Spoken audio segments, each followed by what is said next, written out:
l'évolution des défenses de nos compétiteurs, l'émergence de puissances régionales, la possibilité de coordination entre adversaires et les risques liés à la prolifération, tout cela, après un examen minutieux, m'a conduit à cette conclusion: un rehaussement de notre arsenal est indispensable.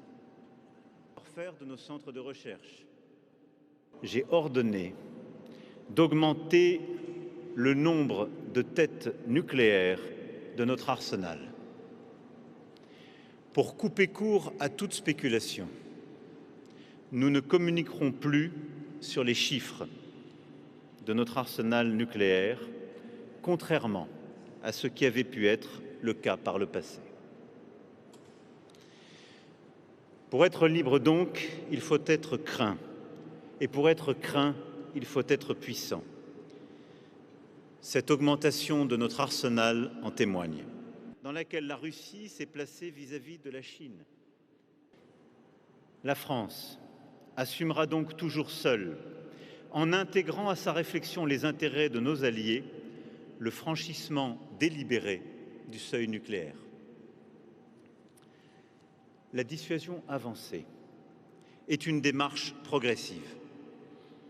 Elle offre la possibilité pour les partenaires de participer aux exercices de la dissuasion, tout d'abord.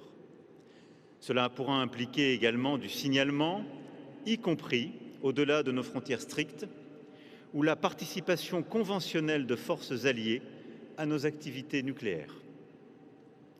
Elle pourra enfin prévoir le déploiement de circonstances, d'éléments de force stratégiques chez nos alliés. À l'image de ce que nous avons mis en place avec le Royaume-Uni, l'Allemagne sera un partenaire clé de cet effort, naturellement, le plus ambitieux dans l'esprit du traité d'Aix-la-Chapelle. Les premières étapes de la coopération commenceront dès cette année et pourront inclure des visites de sites stratégiques et des exercices conjoints. Dès à présent,